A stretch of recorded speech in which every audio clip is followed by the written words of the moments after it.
அல்லாஹ் இந்த உலகத்தில் மட்டும்தான் நல்லவர் கெட்டவர் என்ற பாசத்தை வைத்திருக்கிறார்.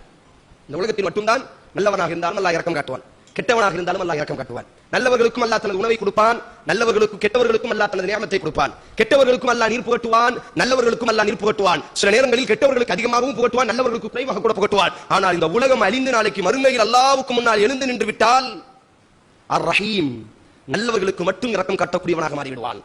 யாராக இருந்தாலும் சரி, நல்லவர்களுக்கு மட்டும் பாசம் காட்டக்கூடியவனாக மாறிவிடுவான், நல்லவர்களுக்கு மட்டும் நிழல் கொடுக்கக்கூடியவனாக மாறிவிடுவான், நல்லவர்களுக்கு மட்டும் தங்கக்கூடிய இடத்தை கொடுப்பவனாக மாறிவிடுவான். கெட்டவர் யாராக இருந்தாலும் சரி, எவ்வளவு பின்பலம் எவ்வளவு உயர்வாக இருந்தாலும் சரி, இப்ராஹிம் நபியினுடைய வாப்பா என்ற ஸ்தானத்தை விடவுமா ஒரு மதிப்பு தேவை?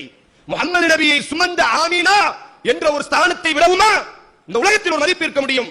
முஹம்மது நபியை பெற்றெடுத்த அப்துல்லா என்ற அந்த தகப்பன் என்ற அந்த ஸ்தானத்தை விடவுமா ஒரு மதிப்பு இருக்க முடியும்? நாளைக்கு அந்த ஸ்தானத்திற்கே மதிப்பில்லாவிட்டால் முஹம்மது நபி பெற்றெடுத்த ஃபாத்திமா என்ற அந்த ஸ்தானத்தை விடவுமா ஒரு மதிப்பு இருக்க முடியும்? அந்த ஸ்தானத்திற்கே நாளைக்கு மதிப்பில்லாவிட்டால் அல்லாஹ் அக்பர். ஆதலால் அன்பு சகோதரர்களே, நாளைக்கு மறுமையில் அல்லாஹ் எப்படி மாறுவான் என்று சொன்னால் அர் ரஹீம் நல்லவர்களின் மீது மட்டும், ஈமானை அடையாளமாக கொண்டு வரக்கூடியவர்கள் மீது மட்டும் இரக்கம் காட்டுவான், உணவு கொடுப்பான், நீர் புகட்டுவான், நிழல் கொடுப்பான், மாளிகை கொடுப்பான். எப்படியெல்லாம் கண்ணியப்படுத்த முடியுமோ அப்படியெல்லாம் அல்லாஹ் கண்ணியப்படுத்துவான். ஆனால் அந்த அடையாள அட்டை மாற்றாமல் நாளைக்கு மறுமையில் நானாக இருந்தாலும் என் தாயாக இருந்தாலும் என் மகளாக இருந்தாலும் அல்லாஹ் பாதுகாக்கட்டும், நாங்கள் எழுந்து நிற்போம் என்று சொன்னால் அல்லாஹ் பாதுகாக்கட்டும். அன்றைய தினம் எங்களுடைய கேவலத்திற்குரிய நாளாகத்தான் இருக்கும்.